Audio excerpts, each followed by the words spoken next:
නෑ ගෝඨාභය රාජපක්ෂගේ ලෝයර් අලි සබ්රි දවසක් පාර්ලිමේන්තුවේ දුක ගෝඨාභයට නඩු 35ක් තිබ්බා කිව්වා. එහෙනම් නිදොස් කොට නිදහස්. නෑ නඩුව වහ තබා තිබෙන්නේ. නැවත ඔය නඩුව විවෘත කරන්නේ ජාතික ජන බලවේගයේ පාලනයක් යටතේ බව මතක තබා ගන්න. හොරකම් කරපු දීපල සාතිකයි පවර ගන්නවා. ඔක්කොම ලිස්ට් කරලා තියාගන්න. ඔක්කොම ලිස්ට් කරලා තියාගන්න. සිරන්ති රාජපක්ෂ නෝනටත් යෝසිත රාජපක්ෂටත් නාමල් රාජපක්ෂටත් රට පුරා ඉඩම් තියෙන තැන් ඉඩම් වල අක්කර ප්‍රමාණය මිලදී ගත්තු ගාන අත්සන් කරපු නොතාරිස් ඔප්පු තිරප්පුත් එක්ක 35 කලයිස්ුවක් මම ගාව තියෙන මතක තබා ගන්න. මේ දවස්වල අන්තිම කැමැති පත්‍රය ලියන්න ගිහිල්ලා අන්තිම කැමැති පත්‍රය ලියන්න යනකොට මතක් වෙලා යකෝ පඩිය ගිනුම කොයි කියලා. ඒක චෙක් කරනකොට උදිත ලොකු බණ්ඩාරය ඒකට ගහලා.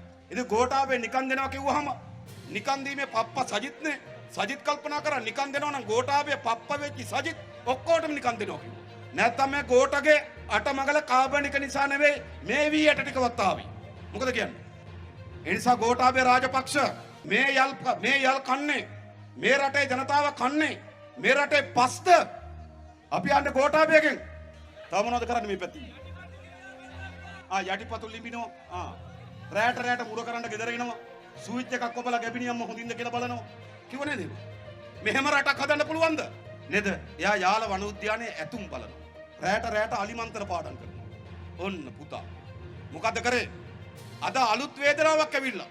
ගොවි ජනතාව දුක් විඳිනවා, කඳුළු ගලනවා. මට විසක් දවසක් මම දැක්ක බදුල්ල පැත්තේ රැස්වීම වලට හයිය තියෙනකොට වේදිකාවෙන් පැනලා. සිකුට්ටි මාත්‍ර තමයි හිමින් පස්සන්නේ. The News Reporter. අද කදුරුවෙල හන්දියේ ඉඳන් මෙතෙන්ට එක දිගට කෑ ගසමින් ගිගුම් දෙමින් ආවේ කුමක් වෙනුවෙන්ද?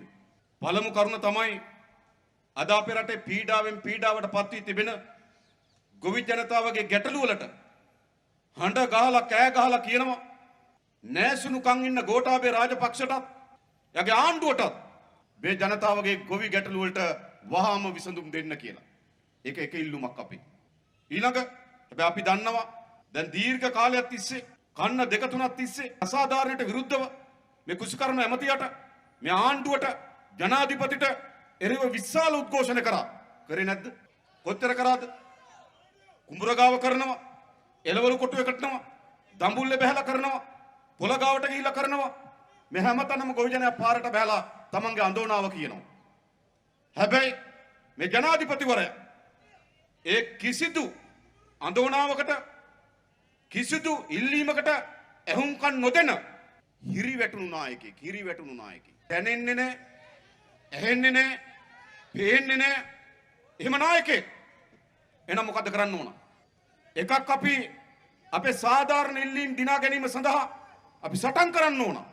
හැබැයි එතනින් නොනවති ගෝඨාභය රාජපක්ෂත්, මහින්ද රාජපක්ෂත්, බැසිර් රාජපක්ෂත්, ඇමති නාමල් රාජපක්ෂත්, ඇමති ලොකු අයියා චමල් රාජපක්ෂත්, රාජ්‍ය ඇමති ඥාති පුත්‍රයා සසේන්ද්‍ර රාජපක්ෂත් නේද? බෑනා නිපුණත්, එයා ලංකා ආයතනයේ වැඩ කරන අලුත් නැන්දම්මත්, එයා පෝට් ආයතනයේ වැඩ කරන ඊළඟ නැන්දම්මත්, සංචාරක මණ්ඩලයේ වැඩ කරන ලොකු මාමණ්ඩිත් තවනද?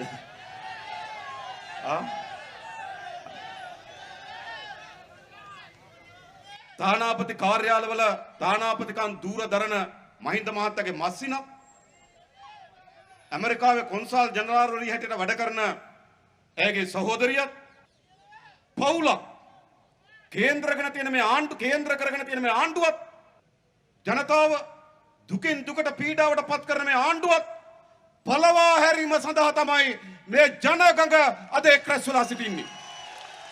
ඇයි මේ ආණ්ඩුව පළවා හරින්න ඕන? කාට හරි කෑ ගාලා අතෝසෝලා කියන්න පුළුවන්ද?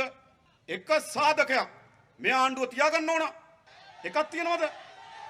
එක සාධකයක් නෑ මේ ආණ්ඩුව තියාගන්න.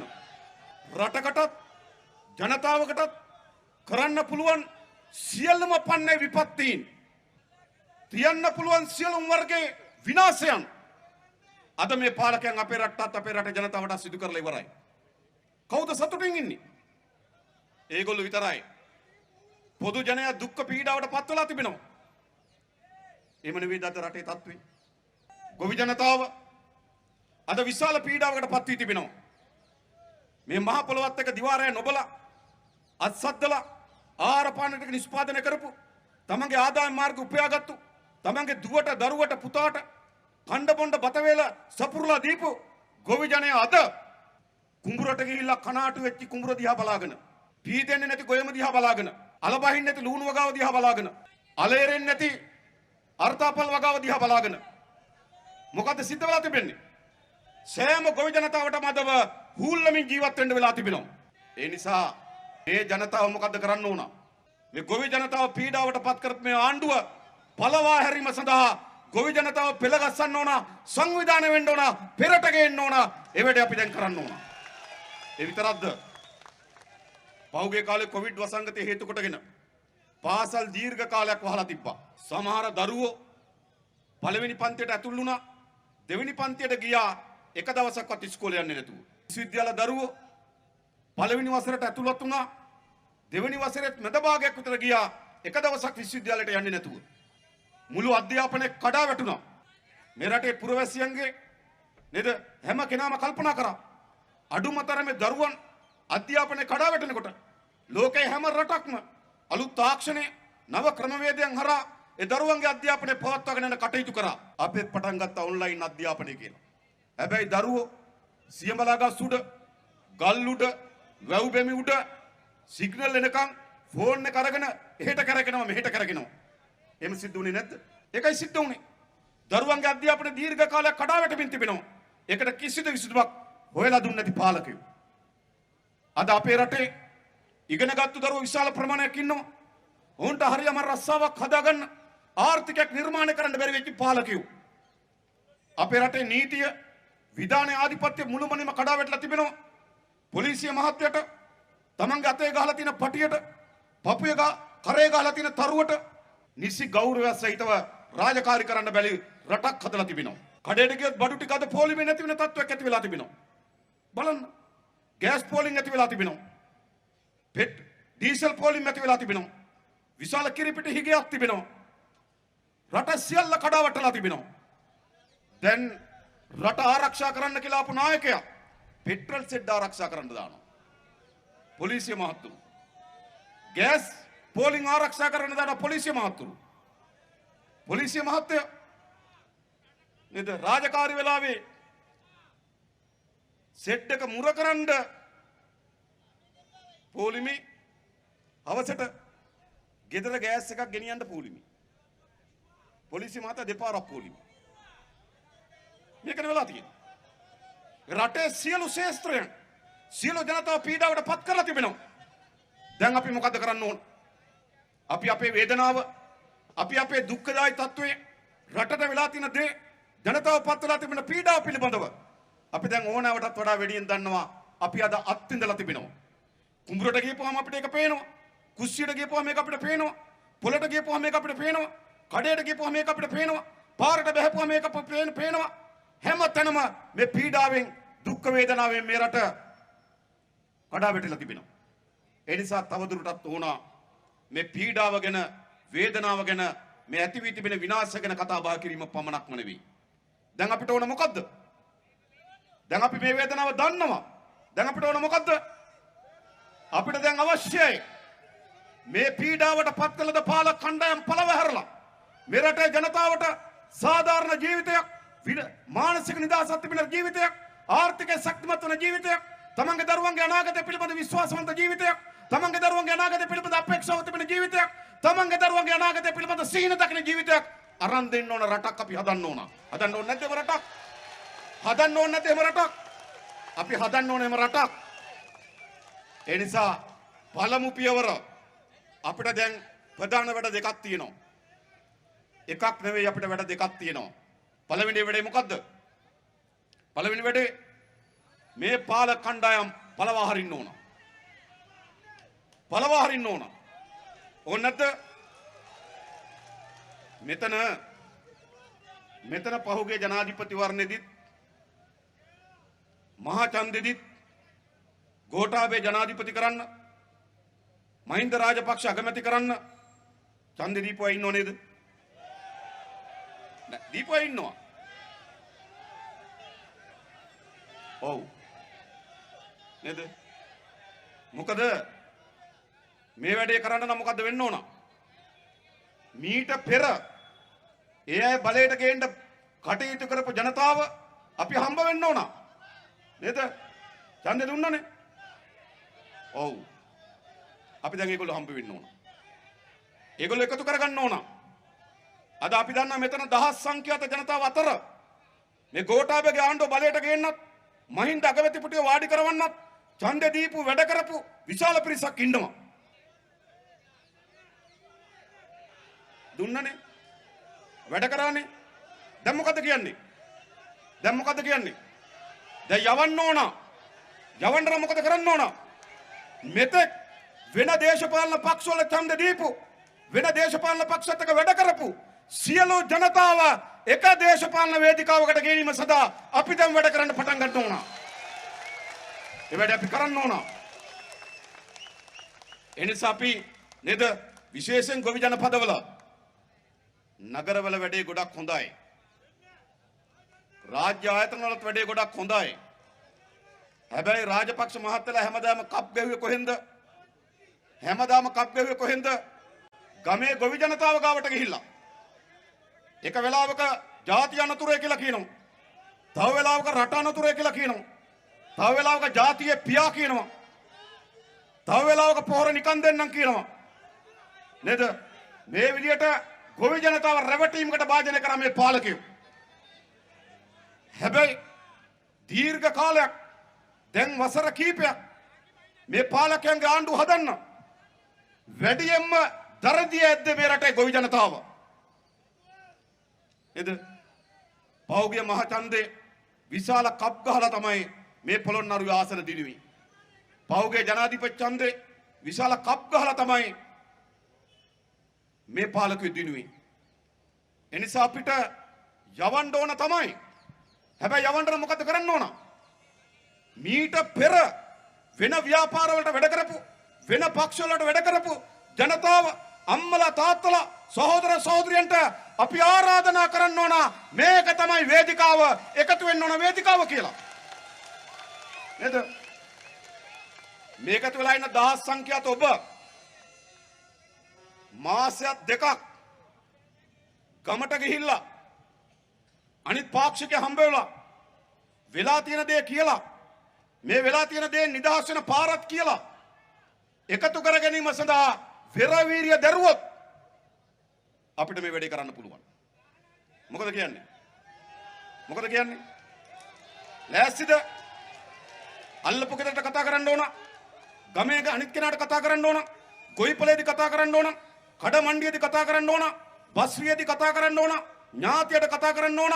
මේ සියලු දෙනාට කතා කරලා මේ රටේ මේ වෙලා තියෙන විනාශය අවුරුදු 74ක් මේ පාලක කණ්ඩායම් දෙකක් අපේ බෝඩ පත් කළ තිබෙන අපේ රටේ මාතෘ භූමිය ජීවිතයක් නැති කළ තිබෙන අපේ රටේ ජනතාව.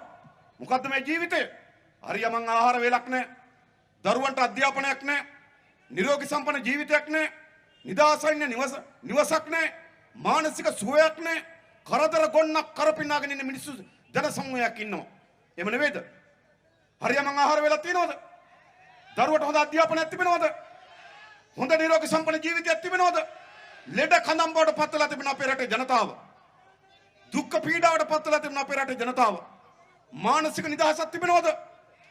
කවියක් කියනවද? ගීතයක් රස විඳිනවද? චිත්‍රපටයක් බලනවද? පවුලේ ඔක්කොම එකතු වෙලා එක මේසෙක කෑම වේලක් කනවද? දරුවන් එක්ක සතුරු සාමිච්චෙන් ජීවත් වෙනවද? ඒ කිසිවක් අපිට නැහැ.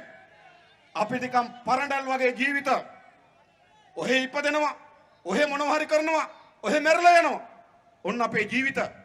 එහෙම නෙවෙයිද අපේ ගම්වල ජීවිත? අපේ අම්මලා තාත්තලාගේ ජීවිතය එහෙම නෙවෙයිද? අපේ પરම්පරාවේ අත්දැකීම් වලට මුහුණ දුන්නේ නැද්ද? අපේ પરම්පරාවේ විශාල ප්‍රමාණයක් යුද්ධයට ගිහිල්ලා මැරුණා. විශාල ප්‍රමාණයක්. ජීවත් වෙන්න විදියක් නැතුව මේ රට අත්හැරලා ගියා. එක්ක මැද පෙරදිග රස්සවලට ගියා. මේ රටේ Tamanට ආදායම් මාර්ගසයට රැකියාවක් නැහැ. අපේ પરම්පරාවේ තවත් ප්‍රමාණයක් ඇති වෙන කරදර පීඩාවන් දරා ගන්න බැරුව අසීමිත ලෙස මත්පැන් වලට හුරු වෙලා උදෙත් බොනවා රැටත් බොනවා පාන්දරත් බොනවා කන මදේ වගේ ජීවිතයක් ගත කරන්න සිද්ධ වුණා. සිද්ධ වුණේ නැද්ද ඒක? සිද්ධ වුණා. මුළුමනින්ම ජීවිත විනාශ වෙලා ගියා.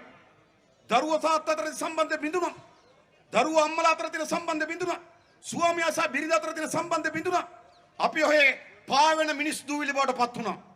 අපිට මානසික සුවයක් නැති, ආහාර පාන නැති, නිරෝගී සම්පන්න ජීවිතයක් නැති, හරියමන් නිවාසයක් නැති මිනිස් පුලුට බවට පත් කරා මේ පාලකයෝ. දැන් අපිට ඕන මොකද්ද?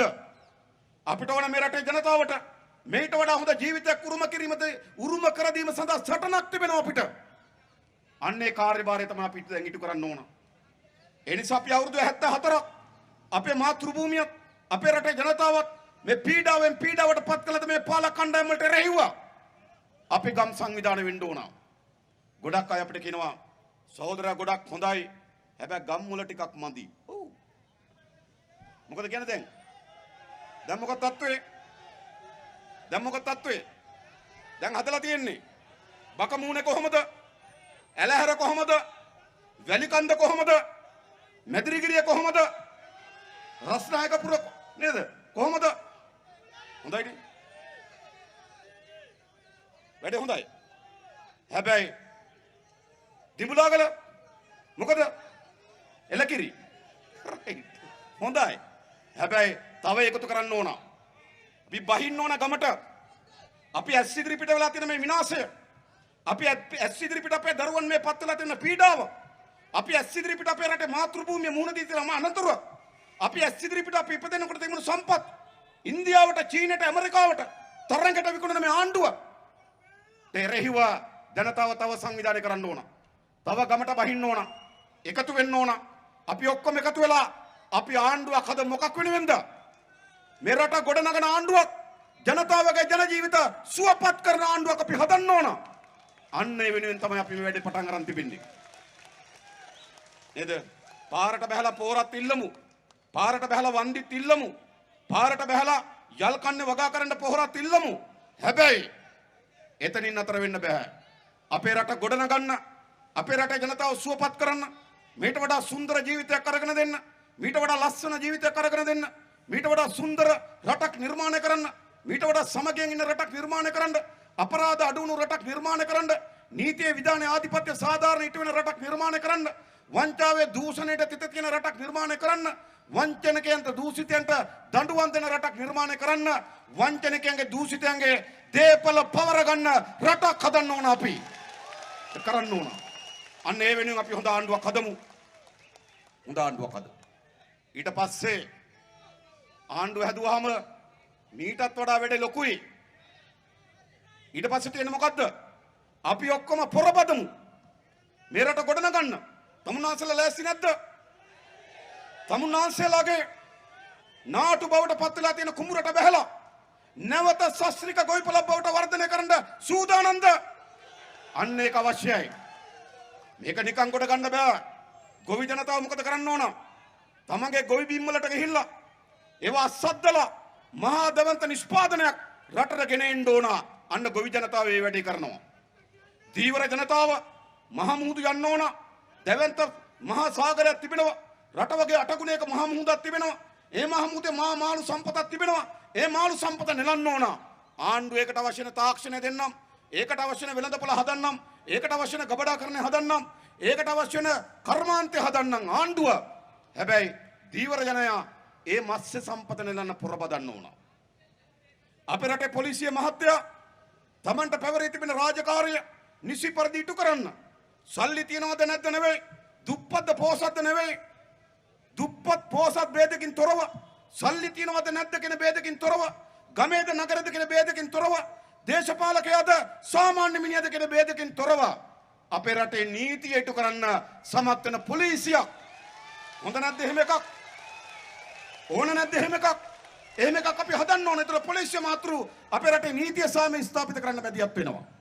අපේ රටේ නව තරුණ පරම්පරාව අපේ පරම්පරාවට වඩා වැඩියෙන් දැනුම එකතු කරගෙන තිබෙනවා.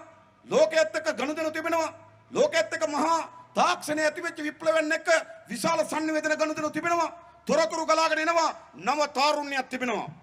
ඒ නව තාරුණ්‍ය දැනුම, ඔවුන්ගේ හැකියාව, ඔවුන්ගේ බුද්ධිය, ඔවුන්ගේ කාය ශක්තිය සියල්ල එක තැනකට එකතු කරගන්න ඕන. මොකටද? මේ රට ගොඩනැගීම සඳහා නව තරුණ ව්‍යවසායකයෙක් හදන්න ඕනකම තිබෙනවා. ඒ වැඩේට තරුණ පරම්පරාව එකතු වෙන්න ඕන. අපේ රටේ පාසල් අධ්‍යාපනය මේක සම්පූර්ණ පරිවර්තනය ලක් කරන්න ඕන. අද අපේ රටේ සාමාන්‍යයෙන් ගත්තොත් පළවෙනි පන්තියට ඇතුළත් වෙනවා 3,30,000ක්. පළවෙනි පන්තියට ඇතුළත් වෙනවා. 10 විභාග ලියන්න කලින් 10 විභාගයක ලියන්න කලින් 30,000 පාසල් හැර යනවා. 9%ක්. සෑම අවුරුද්දකම 10 පන්තියට යන්න කලින් ළමයි 10 පන්තියට යන්න කලින් ළමයි 30,000 පාසල් අත්තර යනවා. ඒ අපේ දරුවන් අපේ අම්මලා තාත්තලා කොච්චර කැමතිද තමන්ගේ දරුවන්ට හොඳ අධ්‍යාපනයක් ලබා දෙන්න. එහෙම කල්පනා කරන්නේ නැද්ද? මේ හැම අම්මා තාත්තා කෙනෙක්ම වැඩියම වෙහෙස මාංශන තමන්ගේ දරුවන්ට උගන්වන්න. නේද? දරුවා යාන්තම් තොල පටලවල වචන හසුරුවල වචන දෙකක් කතා කරන්න පටන් ගන්නකොට මොකද කරන්නේ? ගණදේවි පින්තූරේ පත්තු ඉස්සරහා පහන පත්තු කරලා ගමේ වියතෙක් විද්වතෙක් ගෙනල්ලා මුලකුරු කියලා දෙනවා ගණදේවි නුවණ පහළ වෙන්න කියලා. එහෙමයි පටන් ගන්න. ඊට පස්සේ මොන්ටිසෝරි යනවා. ඉස්කෝලේ යවනවා. ඉස්කෝලේ ළමයා ගෙනියනවා. ආපහු ගේන්න එනවා. මුළු ජීවිතේම දරුවන්ගේ අධ්‍යාපනය වෙන වැඩ කරනවා. හැබැයි මොකද්ද ප්‍රතිඵලය? අම්මලා තාත්තලා කල්පනා කරන මොකද්ද? අපි විඳින දුක අපේ දරුවන්ට අත්පත් වෙන්න නම් මේට වඩා හොඳ අධ්‍යාපනයක් අපේ දරුවන්ට ඕන කියලා කල්පනා කරනවා. හැබැයි 10 පන්ති ලියන්න කලින් ළමයි 30,000ක් අවුරුද්දකට පාසල් අත්තර යනවා. ඒ අපේ දරුවෝ නෙවෙයිද? එක දරුවෙකුටත් මෙහෙම වෙන්න ඕනද? අම්මලා තාත්තලා මහත් බලාපොරොත්තු තියාගෙන හදන දරුවෝ අද අධ්‍යාපනය අත්හැරලා යනවා. පහුගිය 2017 බන්ධනාගාරගත වෙලා තිබෙන 99,000. ඒ කියන්නේ රිමාන්ඩ් එකට ගිහිලා තියෙන 99,000. මේ 99,000න් 84,000ක් 8 පන්තිය දක්වා ඉගෙනගෙන නැහැ. ඒ කියන්නේ මොකද්ද? 8 පන්තියට යටින් ඉගෙනගෙන තිබෙන්නේ. ඒ කියන්නේ මොකද්ද එකෙන් කියන්නේ? අධ්‍යාපනයේ අපරාධය අතර සම්බන්ධයක් තියෙනවා. අධ්‍යාපනයේ පහත් නම් අපරාධයට යොමු වීම ඉඩකඩ වැඩි. ඒ නිසා තමයි බන්ධනාගාරගත වෙනකොට 99,000ක් 84,000ක් මටවෙනි පන්තියට යටින් ඉන්නවා. මේකයි සිද්ධ වෙලා තිබෙන්නේ. මේක තමයි වෙනස් කරන්න ඕන.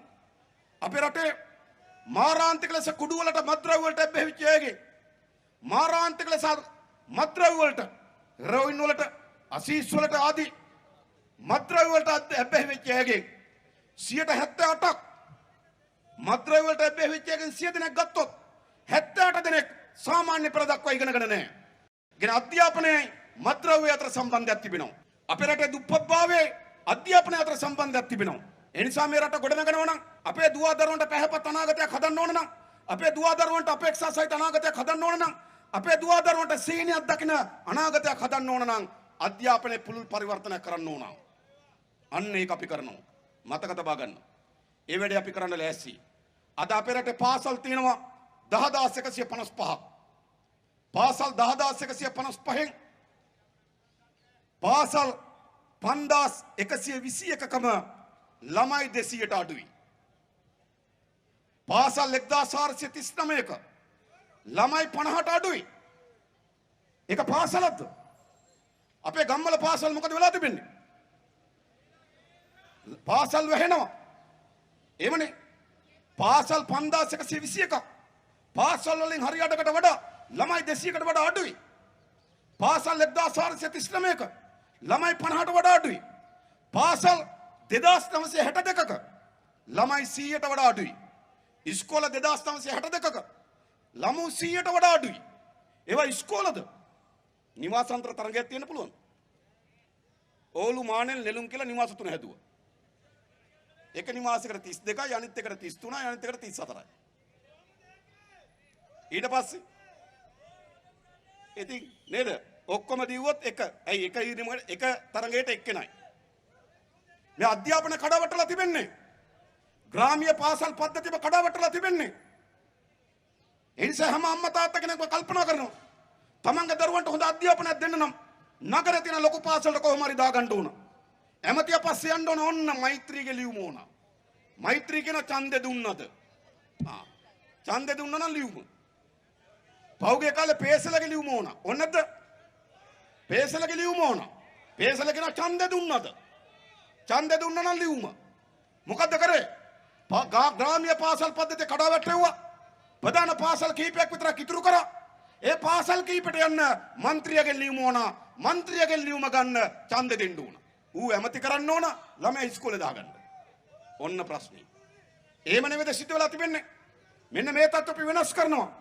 අපේ පළවෙනි පන්තියට ඇතුළත් වෙන හැම දරුවෙක්ම අධ්‍යාපනයෙන් ඉහළ යන එක්ක උපාධිධාරියෙක්, එක්ක ඩිප්ලෝමාධාරියෙක්, එක්ක වෘත්තීය පුහුණුවක් සහිත වෘත්තීය වේදිකයෙක් සහිතව එළියට එන නව අධ්‍යාපන ප්‍රතිසංස්කරණයක් අපේ රටේ ඇති කරනවා. ඒක කරන්න ඕනේ. එතකොට අපේ ගුරුවරුන්ට ලොකු වැඩක් තියෙනවා. අපේ ගුරු සේවයට ලොකු වැඩක් තියෙනවා.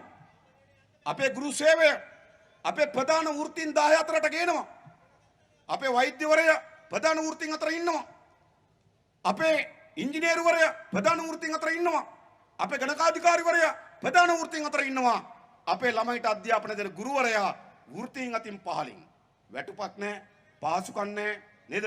පෞද්ගලික කාලේ අපි දැක්කනේ නේද? රුපියල් 31000 වැටුප මාසෙන් දින 20ක් අඳින්න ඕන සාරිය අඩුම තරමින් 5කට එකක්වත් ඇදුවොත් සාරි 4ක් ඕන. සාරි 4ක් ගන්න ගියොත් රුපියල් 20000යි. පඩිය ඉවරයි.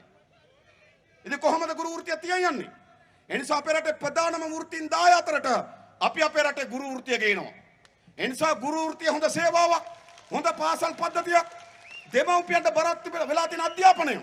අද අධ්‍යාපනයේ දෙමව්පියන්ට බරක් අපි අහලා තියෙනවා. සුමන දාසට මේ දවස්වල අමාරුයිනේ.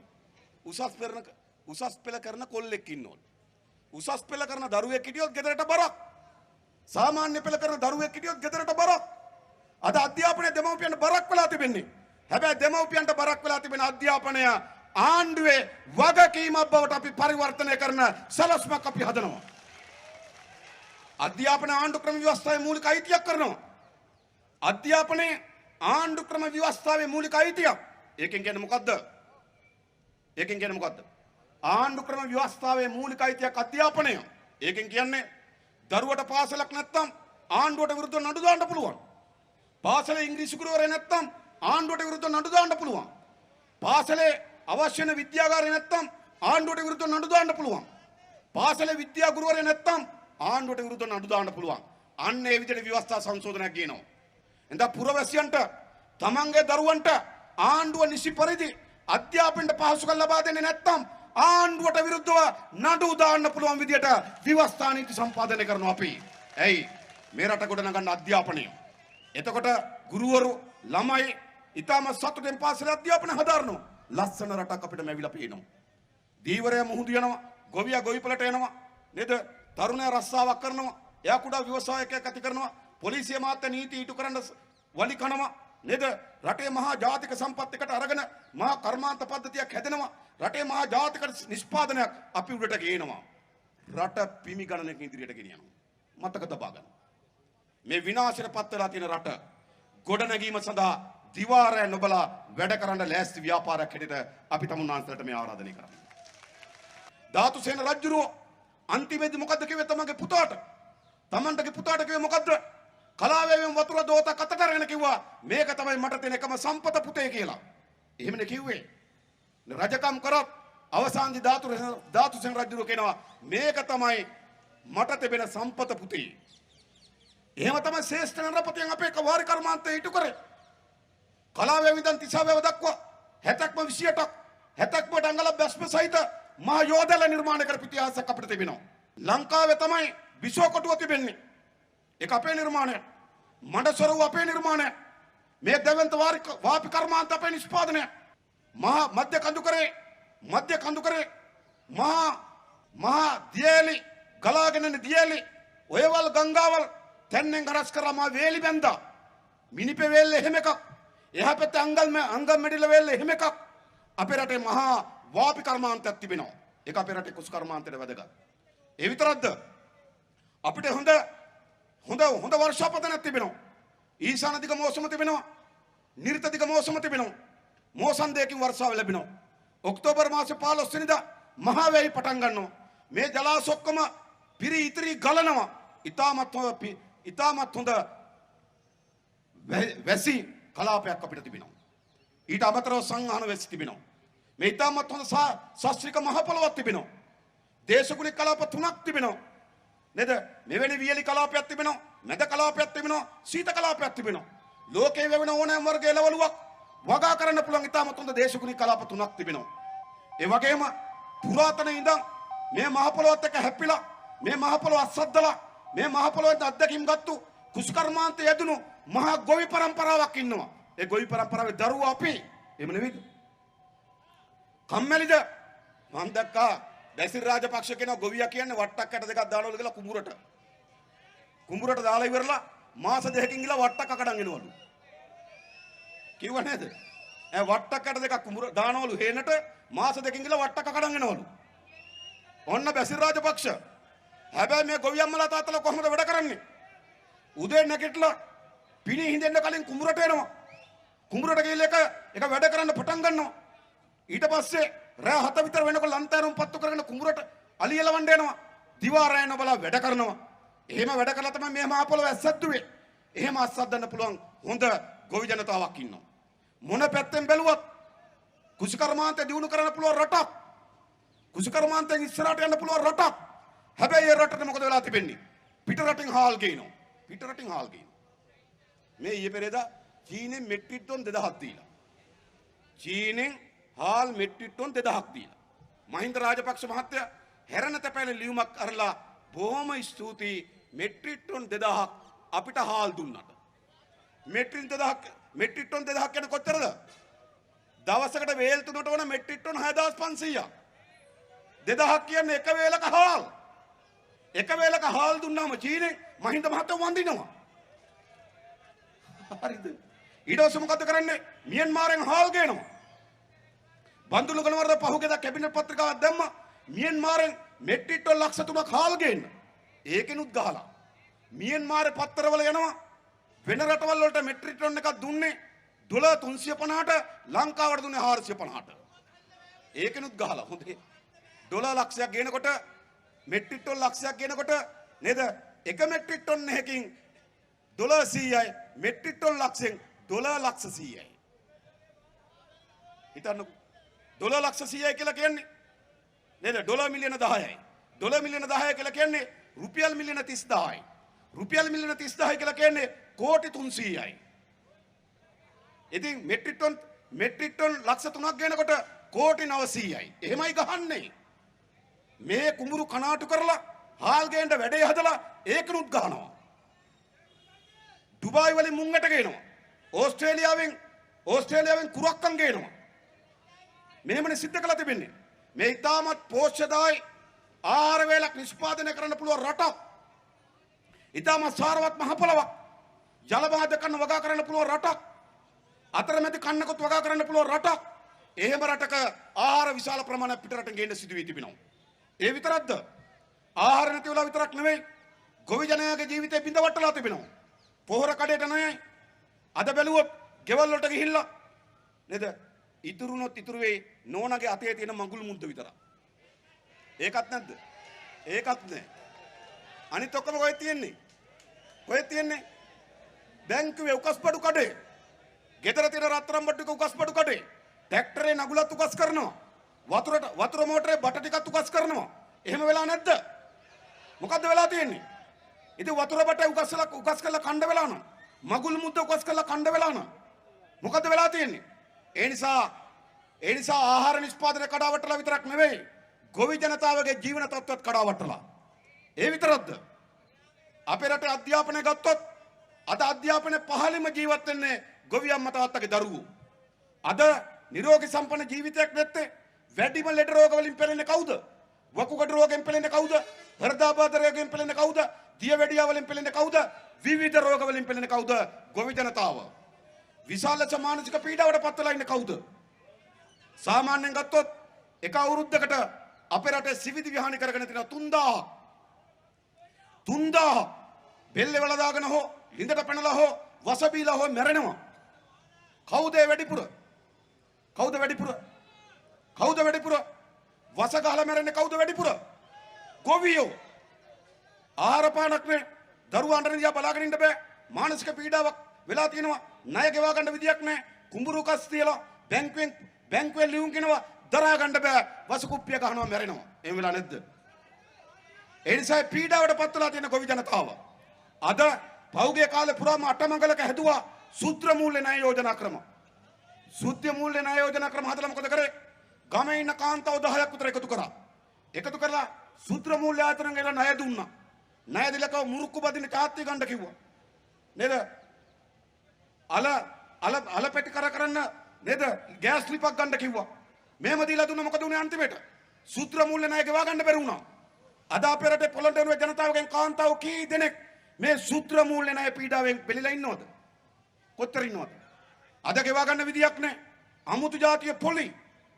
මම සැරයක් ওই මහ බැංකුවේ මුදල් මණ්ඩලය මුදල් අමාත්‍යාංශයට ගෙනලා හම්බුණා. හරිද? මුදල් අමාත්‍යාංශ සාකච්ඡාව ගෙනිච්චා.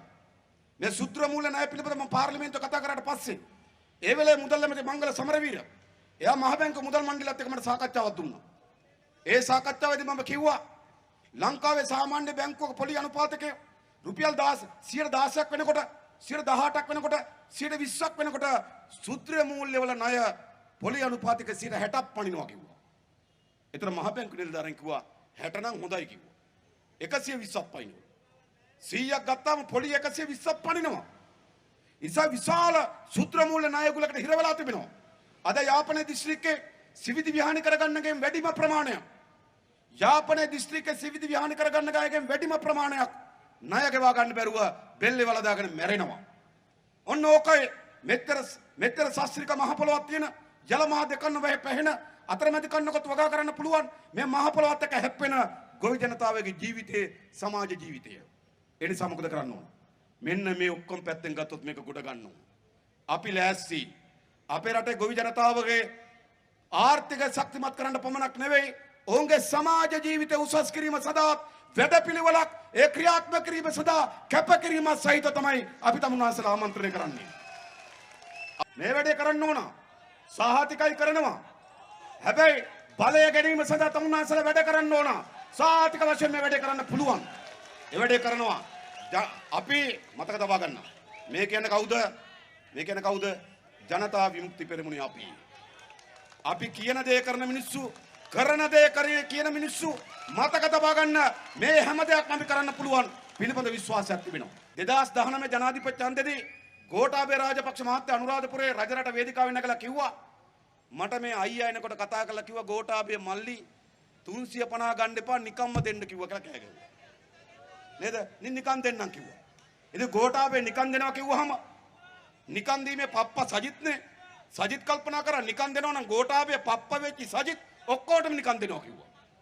නේද? මොකද ගොඩ බෝගයි එළවලුයි වී ඔක්කොටම නිකන් කිව්වා. හැබැයි එදත් අපි කිව්වේ මොකද්ද?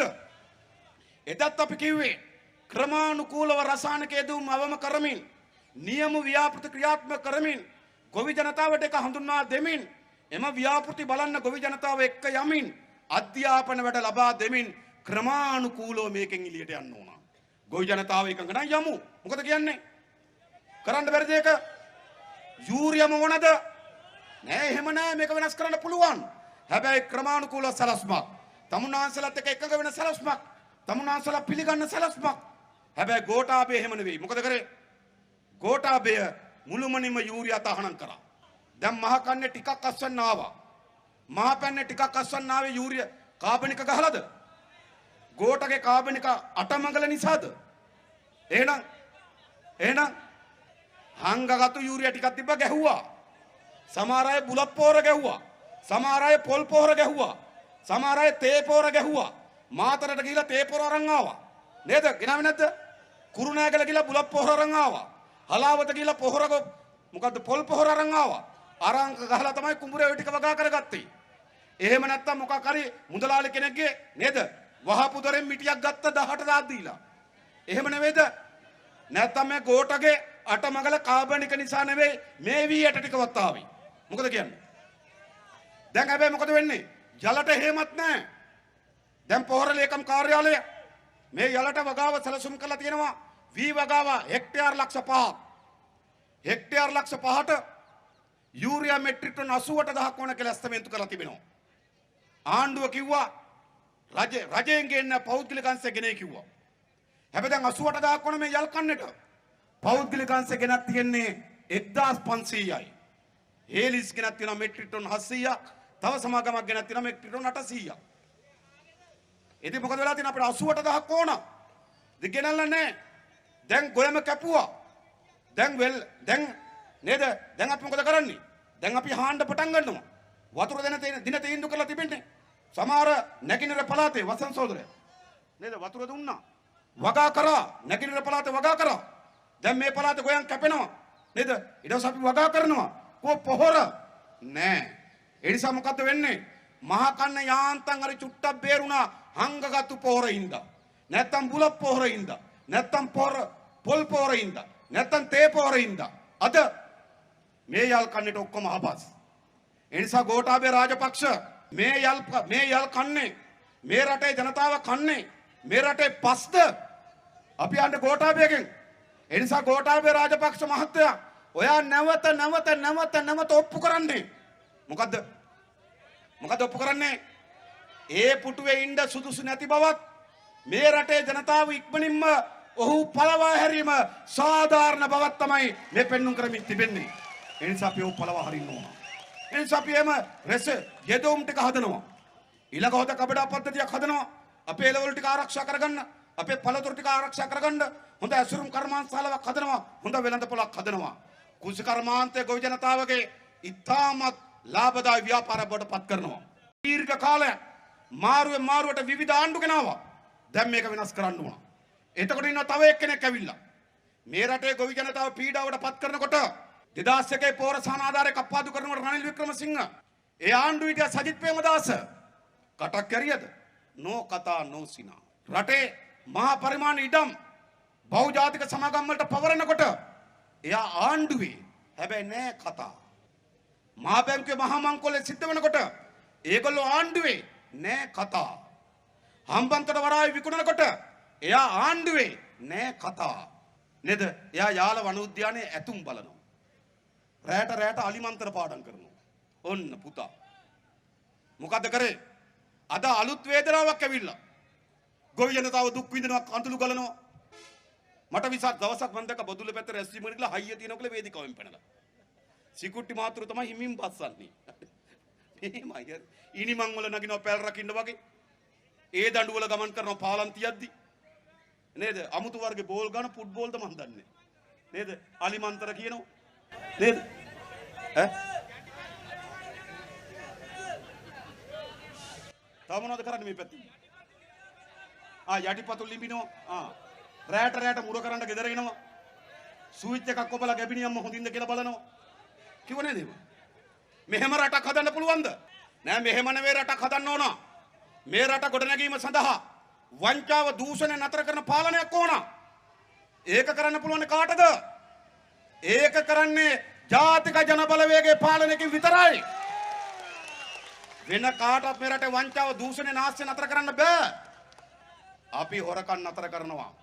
හොරුන්ට දඬුවම් දෙනවා. හොරකම් කරපු දීපල සාතිකයි පවර ගන්නවා. ඔක්කොම ලිස්ට් කරලා තියාගන්න. හැබැයි ලිස්ට් එක ඕගොල්ලෝ ගාව නැතත් අපි ගාව තියෙනවා.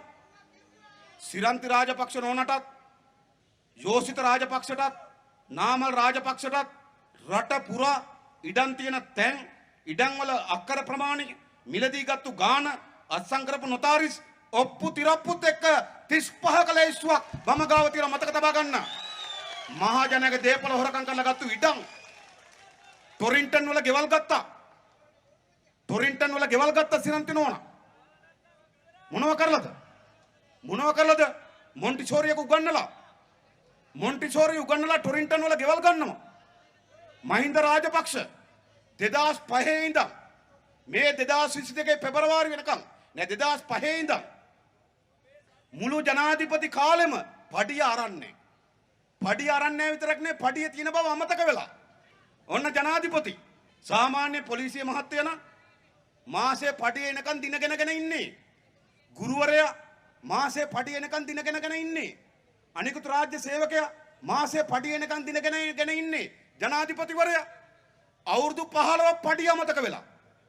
ගිණුමේ ගොඩ ගහලා මේ දවස්වල අන්තිම කැමැති පත්‍රය ලියන්න ගිහිල්ලා. අන්තිම කැමැති පත්‍රය ලියන්න යනකොට මතක් වෙලා යකෝ පඩිය ගිණුම කොයි කියලා. ඒක චෙක් කරනකොට උදිත ලොකු බණ්ඩාරය ඒකට ගහලා. හරිද? හොරුන්ගේ තුරු. ගහන්නත් ඕන අප්පා. උදිතේ වුණත් කල්පනා කරන්න ඇති. අවුරුදු 15ක් තිස්සේ මේ පඩිය මේ ගිණුමක ගොඩ ගහගෙයි මොකද්ද මේ වෙන්නේ? අපරාධනේ ඔන්න එහෙමන් ගන්නවා කියලා.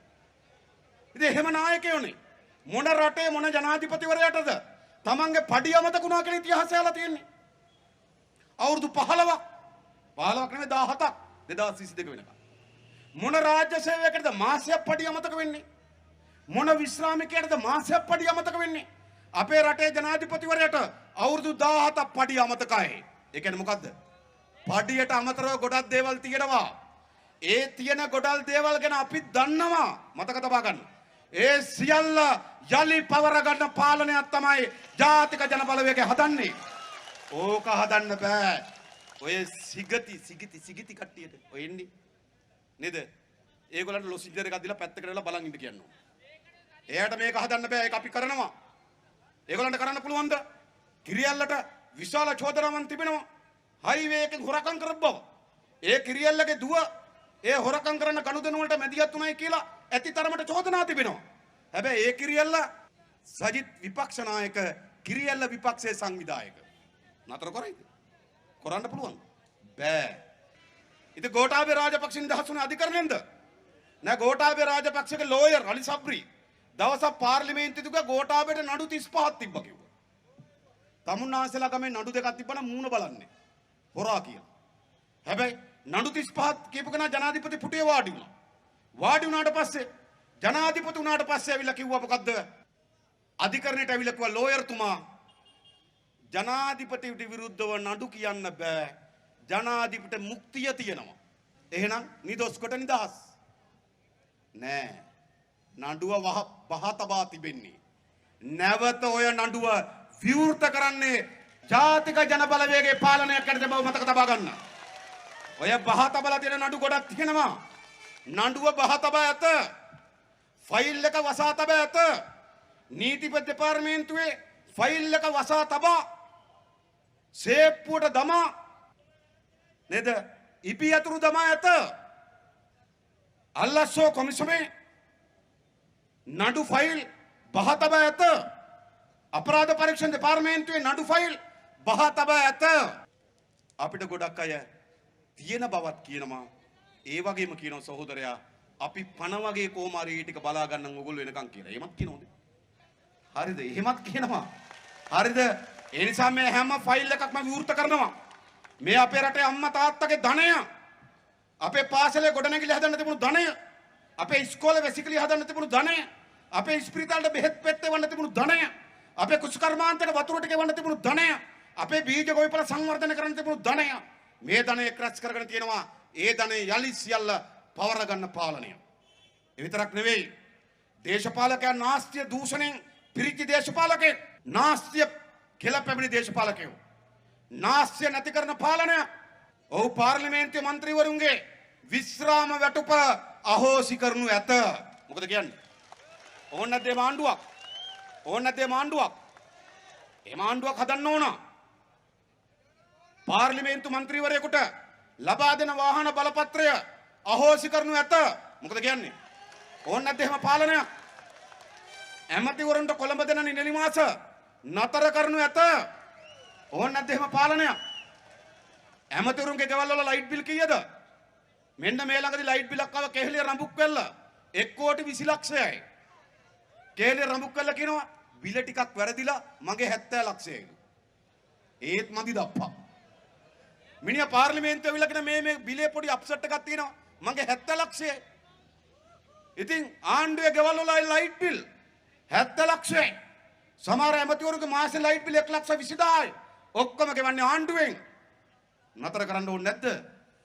නතර කරනවා. හිටපු ජනාධිපතිවරු බලාගන්නේ ආණ්ඩුවෙන්. හිටපු ජනාධිපතිවරු බලාගන්නේ ආණ්ඩුවෙන්. මතක තබා ගන්න. චන්ද්‍රිකා කුමාරතුංග මැතිණියට රොස්පිටි වල ගෙයක් තියෙනවා. ගේ හෝටලයකට දීලා ආණ්ඩුවේ ගෙදරක ඉන්නවා ටොරින්ටන් වල. කැතයි කියලා හිතෙන්නේ නැද්ද? කැතයිනේ. මහින්ද රාජපක්ෂ මහත්තයා හිටපු ජනාධිපතිය හැටියට කොබ්බෑකඩුව මාවතේ ගේක. ඒකේ අලුත් වැඩියා කරන්න කෝටි 30ක් වෙන් කරා ළඟදී. ආණ්ඩුව යන්න කලින් ගේ හදාගත්තොත් උරුමෙට තියෙනවා. දැන් වෙන් කරා කෝටි 30ක්. හැබැයි හිටපු ජනාධිපති හැටියට ගේ කොබ්බෑකඩුව මාවතේ. අගමැති හැටියට ගේ අරලියගහ මන්දිරේ. අගමැතිට ගේයි හිටපු ජනාධිපතිට ගේයි. එකම ශරීරයේ මහින්ද ගෙවල් දෙකේම එක තැනක හොල්මන අනිත් තැනක මහින්ද නායකයෝද මේ ගන්න ඕනේ මේ ඔක්කොම නේද මෛත්‍රීපාල සිරිසේන මහත්තයා නෑ නඩු තීන්දුව මොනවා වුණත් ඔය කැබිනට් මණ්ඩල පත්‍රිකාව කැබිනට් මණ්ඩලයටම යලි අහෝසි කරන්න පුළුවන් ඔය කෝටි 800 ගේත අපහු ගන්නවා මොකද අපි ඩඩ්ලි මලයා බලාගන්නේ නැද්ද මලයා බලාගනීනේ මලයට එහෙම අඩුපාඩුවක් නැහනේ මොකටද මේ ආණ්ඩුව ගෙවල් වල ඉන්නේ ලැජ්ජ නැද්ද මේ සාමාන්‍ය ගම්වල අම්මා තාත්තා කෙනෙකුට නේද නිවාස අධිකාරිය ණයක් දෙන්නේ ගයක් හදාගන්න ලක්ෂ 3යි ආණ්ඩුව ඇමතිවරුන්ගේ ලයිට් බිල් ගෙවන 1,20,000යි ඒකනේ ගෙවල් 40ක් හදන්න පුළුවන් සල්ලි ඒ නිසා මේ ඔක්කොම නතර කරන්න ඕන නතර කරනවා හොරකම නතර කරනවා නාස්‍ය නතර කරනවා මේ රටේ ජනය උත්පාදනය කරන සෑම සතයක්ම නැවත පෙරලා ජනතාවට සේවය කරන බවට පත් කරන මේ රට හදන්න පුළුවන් අද කියනවා සල්ලි නෑලු මේ ළඟදී සර්වපාක්ෂික සමුළුවක් තිබ්බා අපි ගියේ නෑ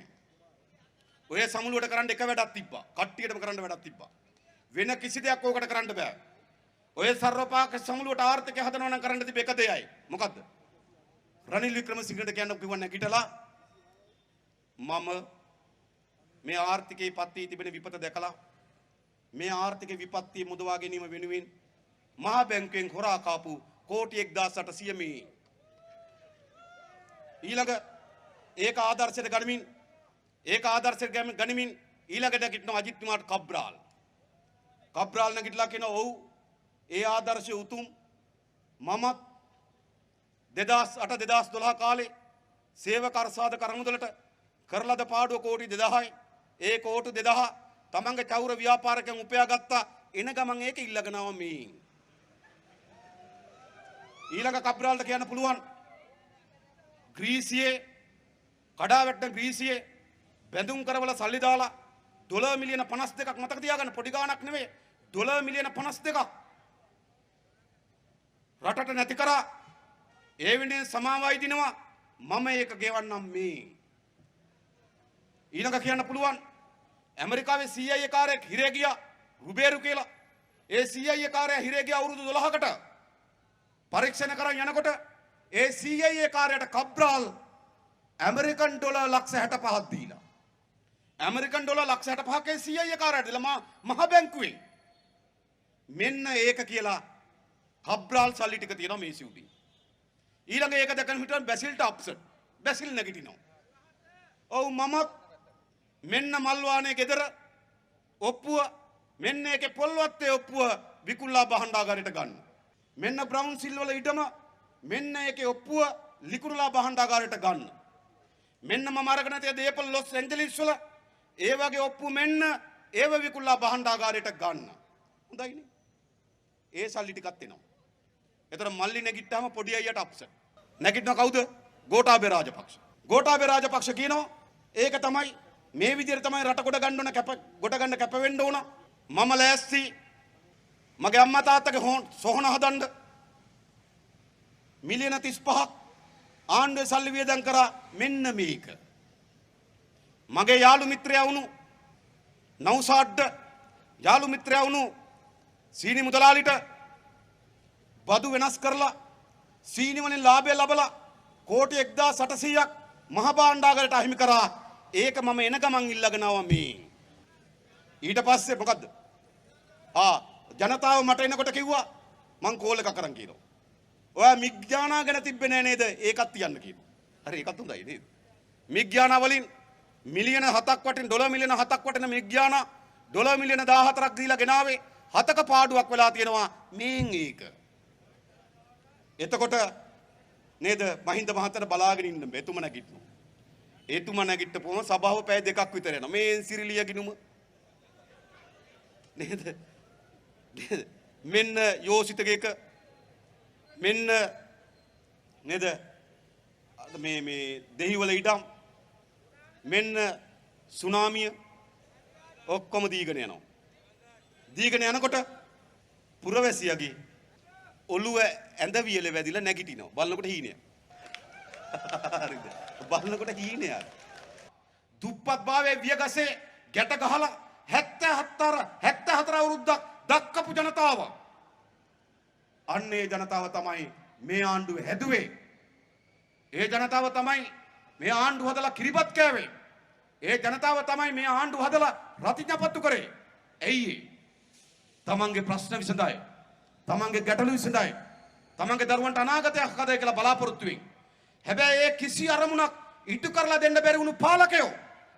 දැන් එහෙනම් අපි එදා වෙන පක්ෂවලට අපේ රට විනාශ කරපු පක්ෂවලට කතර ගහන්න. අපේ රට විනාශ කරපු නායකයන් ගේන්න. අපේ රට විනාශ කරපු නායකයන් හදන්න. අපේ රට විනාශ කරපු ආණ්ඩු ගේන්න. කොච්චර වැඩ කරාද? කොච්චර මහන්සි වුණාද? කොච්චර ඡන්දෙ දුන්නාද? දැන් මොකද කරන්න? ඒ මහන්සිය වගේ 3-4 ගුණයක මහන්සියක් අපි වෙමු. මේ රට ගොඩනගන්න පුළුවන් ආණ්ඩුවක් ගේන්න. මේ රටේ දුවදරුවන්ගේ අනාගතය සුරක්ෂිත කරන්න පුළුවන් ආණ්ඩුවක් ගේන්න. මේ රටේ කුෂ්කර්මාන්තය දිනු කරන ආණ්ඩුවක් ගේන්න. මේ රටේ ගොවියට ඉඩම්, ගොවියට වතුර, හොඳ යෙදවුම් ටිකක්, හොඳ වෙළඳපොළක්, හොඳ මිලක්, හොඳ ජීවිතයක් ලබා දෙන ආණ්ඩුවක් ගේන්න අපි වැඩ කරමු. ඒ වෙනුවෙන් සිළු දෙනා එකතු වෙමු, සංවිධානය වෙමු, පෙරටෙමු කියලා ආරාධනා කරමින් මම නතර වෙනවා. බොහොම ස්තුතියි හැම දිනාටම ජය වේවා. හැම දිනාටම ජය වේවා. ගොවි සටනට ජය වේවා. සියලු දෙනාටම ජය වේවා. අපි සංවිධානය වෙමු, පෙළ ගැහෙමු, ඉස්සරහට යමු. ජය වේවා. ස්තුතියි. The News Reporter. වාරණයෙන් තොර අපක්ෂපාතී වාර්තාකරණය.